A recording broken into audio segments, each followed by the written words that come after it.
ঘৰে ঘৰে চুৰ হৈছে। ইয়াত বহুত গৰু চুৰ হৈছে, লেঙা গৰুৱা, আমাৰ বামুণী গাঁও, জলা, এই বৰাবাৰী, এই অঞ্চলত বহুত গৰু নি আছে। আপোনাৰো দিছে গৰু? মোৰো গাই এটা এই পোৱালি এৰি থৈ গাড়ীটো লৈ গৈছে। মানে এতিয়া অলপ ভয় হৈছে যে এইটো এই যে কিবা হাইনা বুলি ওলাইছে, এইটো কাৰণে মানুহ সোমাই থাকে ঘৰত, সুবিধা লৈছে। শুবলৈ থাকাই এইটো হয় কি গৰুটো নিলে গামোচা চাৰিখন লৈ গৈছে। নতুন গামোচা? নতুন গামোচা ৰাতি গা ধুইছি আহি পেলাই নতুনকে উলিয়াই দিছিল মোকে বাকচৰ পৰা। গৰু বান্ধিব কাৰণে নিলে? গৰু বান্ধিব নিছি নে এতিয়া কি কৰিব নিছে চোৰাহে জানিব আৰু। গৰু চুৰি হৈ আছে? হয়, আজি কেইদিনমানৰ পৰা এই হাইনা ওলোৱাৰ পৰা তাৰমানে মানুহবিলাক চব ঘৰে ঘৰে সোমাই থাকে। সেই সুযোগ লৈ মানুহবিলাকৰ সুযোগ লৈ এতিয়া গৰু মানে চুৰ কৰাত ধৰিছে। মোৰ গাই এজনী মানে ৰাস্তাৰ পৰা উঠাই লৈ গৈছে। তো বহুতৰো গৰু চুৰ কৰি লৈ গৈছে। এইটো ঘৰ আনৰ চাৰৰ গৰু এটা চুৰ কৰি লৈ গৈছে আজি ৩-৪ দিন হ'ল। লেঙাত ঘৰে ঘৰে লেঙাৰ বহুতৰ চুৰ হৈছে। চুৰ উৎপাতত তাৰমানে এতিয়া থাকিব নোৱাৰা হৈছে। হাইনা ওলোৱা বুলি আতংকটোৰ কাৰণে হৈছে আৰু। হয়, তাৰ আগতো হাইনা বুলি নহয়, তাৰ আগতো মানে কিছুমান মানে চোৰে সুযোগ লৈ লৈ মানে মাজে মাজে গৰু চুৰ কৰিয়ে থাকে। মানে উৎপাতটো বাঢ়িছে আৰু। উৎপাতটো বহুত বাঢ়িছে। প্ৰশাসনে কিবা এটা ব্যৱস্থা ল'লে এইটো বিৰাট ভাল পাওঁ। ৰাতি গৰু চুৰ হৈছে ৩টামান বজাত, গাই এটা, চেউৰী এটা আৰু বেলেগৰো নিছে।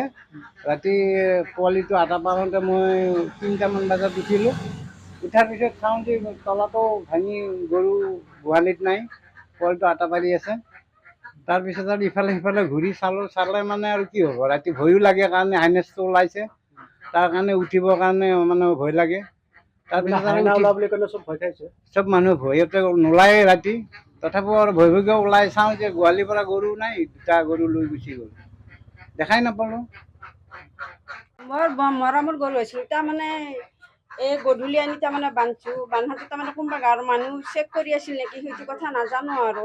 তাৰপৰা আমি সিটো ঘৰত আছিলোঁ, এই আমাৰ তাৰমানে দেউতিটো ঘৰত আছিল। তাৰ কাৰণে এতিয়া তালাটো ভাংছি নে কাটি সেইটো কথা গম নাপাওঁ। সেনেকৈ তাৰমানে 3টামান বজাত গৰুটো লৈ গৈছে, লৈ গ'লে আমাক ই জগাইছে, জগাওঁতে লৈ আহোঁতে তাৰমানে গোটাই একেবাৰে ৰছী কাটি নি হেৰি কৰি লৈ গৈছে আৰু। তাৰপৰা আমি এনে মানুহখিনি গোটাই থুপুৰি হ'ল, ইটোক ক'লোঁ সিটোক ক'লোঁ গৰু লৈ গৈছে। তাৰপৰা আৰু কৈছোঁ গম পোৱাই নাই এতিয়ালৈকে বৰ্তমান, এনেকুৱা আৰু। গাই এটা, চেউৰী এটা লৈ পেলাই গৈছে আৰু, পোৱালিটো এৰি থৈ গৈছে। গৰুটো নিলে গামোচা চাৰিখন লৈ গৈছে। নতুন গামোচা? নতুন গামোচা ৰাতি গা ধুইছি আহি পেলাই নতুনকে উলিয়াই দিছিল মোকে বাকচৰ পৰা। গৰু বান্ধিব কাৰণে নিলে? গৰু বান্ধিব নিছি নে এতিয়া কি কৰিব নিছে চোৰাহে জানিব আৰু।